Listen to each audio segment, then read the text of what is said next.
Hi, my name is Peter Vogel, and in this video we're going to learn a James Brown style rhythmic figure. We should give credit to Jimmy Nolan and Phelps Catfish Collins for originating and developing this style of guitar playing. Tune your guitar and let's get started.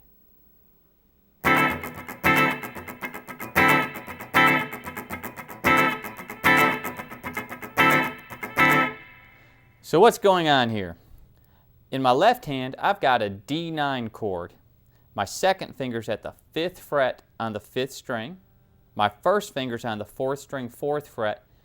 And here's a little tricky part. I've got my third finger hinging down to the 1st, 2nd, and 3rd string. That's creating a bar. See if I can clear that up for you. Just like that.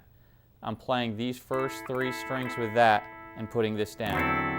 To get that to happen, I've got to be able to hinge with this first little digit of my finger. Notice how the middle digit is pointing out away from the guitar on my third finger. It's not straight like this, but it's pointed out. That might take some time to develop to be able to make this chord. Once you can do that chord, the next thing I want to do is I'm actually going to bring my thumb up over the top. I'm breaking all of my classical guitar rules now. And I'm a wild man. I'm out of control. I'm going to mute that 6th string with my thumb. That way I can strum very aggressively and not worry about getting this note in the chord.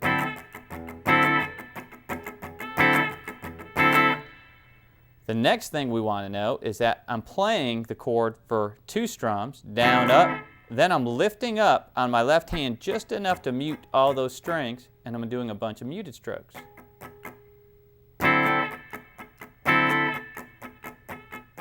So I do 2 strokes, mute for 4, 2 strokes, mute for 8. And then it starts all over again.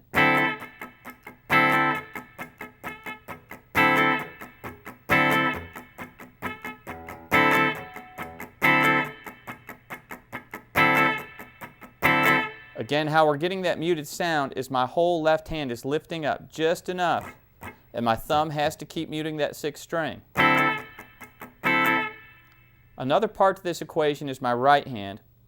It's in what I call continuous motion. It's not stopping. It never stops at the top or the bottom. I'm also not putting a whole lot of emphasis on that 6th string or the low notes. I'm really trying to get emphasis on the higher notes. Instead of, I'm hearing.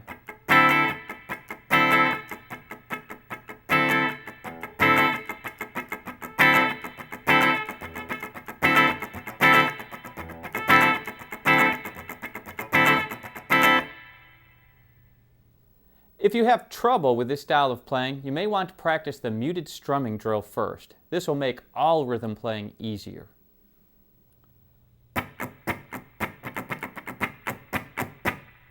Okay, the muted strumming drill just means I'm taking my hand anywhere on the guitar, my left hand, and I'm laying it across the strings. I'm not pressing down. If I do, I get that sort of an ugly sound. And if I take them off the strings, I get open strings. I'd want to just mute them all. That means I'm not pressing down hard enough to move those strings towards the frets. I'm just laying them across. Then my right hand is going to start playing continuous motion. Get used to that sound. And here comes the next part of the drill. I'm going to take my right hand and no longer hit the strings. Not making any sound. I'm going to think in my head 1 and 2 and 3 and 4 and 1 and 2 and 3 and 4 and 1 and 2 and 3 and 4 and. So now I'm just hitting on the 1, but I'm staying in continuous motion. Now I'll hit on 1 and 3. It'll be 1 and 2 and 3 and 4 and 1 and 2 and 3 and 4 and 1 and 2 and 3 and 4. Still in continuous motion.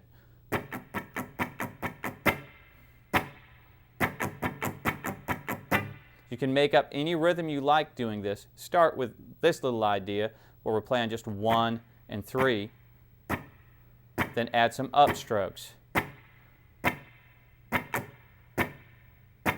I'm staying in continuous motion. Then I can start making up all sorts of rhythms where I'm hitting sometimes and not others.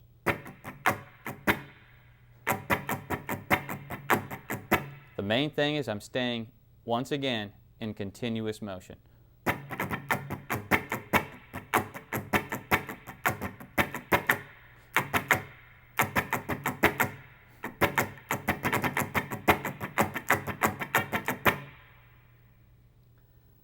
Now let's try our James Brown style rhythm with a drum loop.